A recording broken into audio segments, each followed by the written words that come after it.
આજે આમ પણ મારો મૂડ સારો નહોતો અને જ્યારે મૃદુલાએ ફોન પર જણાવ્યું કે આ વખતે તે તેના લગ્નની વર્ષગાંઠ ગોવામાં સેલિબ્રેટ કરશે, તો મારું મન વધારે ઉદાસ થઈ ગયું.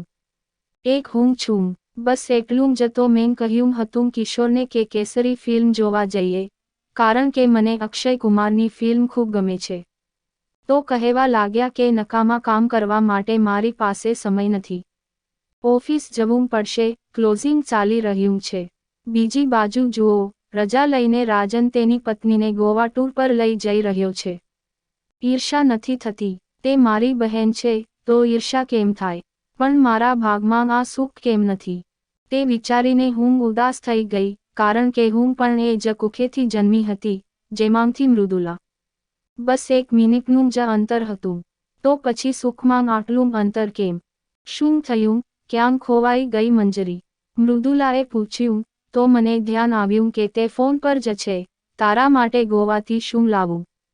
હા, ત્યાં કાજુ સારા મળે છે, તે જ લઈ આવીશ. અરે, કંઈ નહીં, બસ તું ફરીને આવ. કાજુ તો અહીં પણ મળે છે.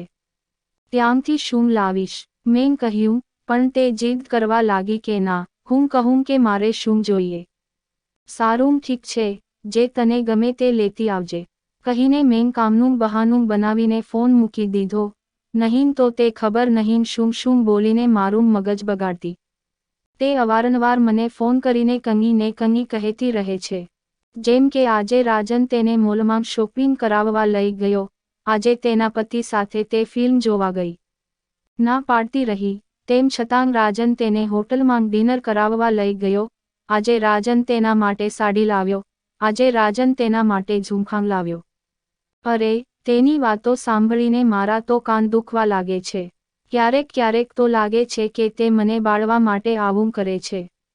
મૃદુલા દર વર્ષે તેના લગ્નની વર્ષગાંઠ આ જ રીતે કોઈ જગ્યાએ સેલિબ્રેટ કરે છે.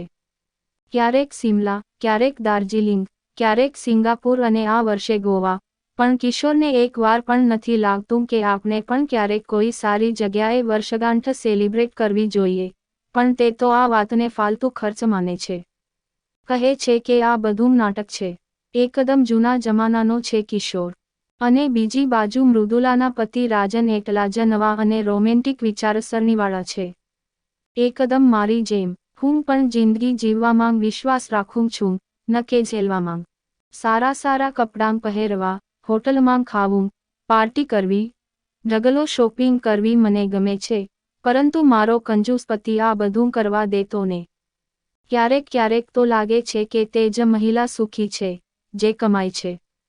આખરે તે પોતાની જાત પર ખર્ચ તો કરી શકે છે, પણ મૃદુલા ક્યાં કમાય છે, તેમ છતાં જિંદગીનો સંપૂર્ણ આનંદ ઉઠાવી રહી છે ને. હવે તેનો પતિ જ આટલો દિલદાર, મારા પતિ તો બસ સાદું જીવન ઉચ્ચ વિચારસરણીવાળા છે. એકદમ બોરિંગ. વિચાર્યું નહોતું કે આવા પુરુષ સાથે રહેવું પડશે, જે એકદમ નીરસ હશે. વાતે પૈસા કરતા રહે છે. અરે, પૈસા જ સર્વસ્વ છે કે શું? જીવનની ખુશીઓ કંઈ જ નથી. લોકો કમાય કેમ છે? ખર્ચ કરવા માટે જ ને. પણ કિશોર જેવા પુરુષ પૈસાને તિજોરીમાં સાચવીને તેની પૂજા કરવામાં માને છે, જેથી તે વધી જાય, પરંતુ સાચવીને રાખેલા પૈસાને કાટ લાગી જાય છે. માણસે એક દિવસે મરવાનું જ છે, તો કેમ ન મોજશોખ કરીને મરે? પણ આ વાત તે મંદબુદ્ધિ માણસને કોણ સમજાવે? અરે, શીખો કંઈક રાજન જીજાજી પાસેથી, તે કેવી રીતે શાંતિ જીવે છે અને પત્ની બાળકને પણ એ રીતે જીવાડે છે. કોઈ વાત મૃદુલાના મોંથી નીકળે કે તે વસ્તુ લાવીને તરત હાથમાં મૂકી દે છે. આ વાત મને મૃદુલાએ જણાવી હતી કે જ્યારે ત્યારે રાજન તેના માટે મોંઘી સાડીઓ અને ઘરેણાં ખરીદી લાવે છે. તે ના પાડતી રહે છતાં. અને એક હું છું જે નાની વસ્તુ માટે પણ તરસું છું. કેટલી શાંતિ કહે છે મૃદુલા કે તેના પતિનો પૂરો પગાર તેના હાથમાં આવે છે, અને એક કિશોર છે ગણીને મને ઘર ચલાવવા પૈસા આપે છે, જાણે કે હું તેમના પૈસા લઈને ભાગી જઈશ. તે દોસ્તો, જો તમને આ સ્ટોરી પસંદ હોય તો લાઈક કરો અને શેર કરો. તથા આ વાર્તાનો આગળનો વિડિયો જોવા માટે ચેનલને સબસ્ક્રાઇબ કરો. ધન્યવાદ.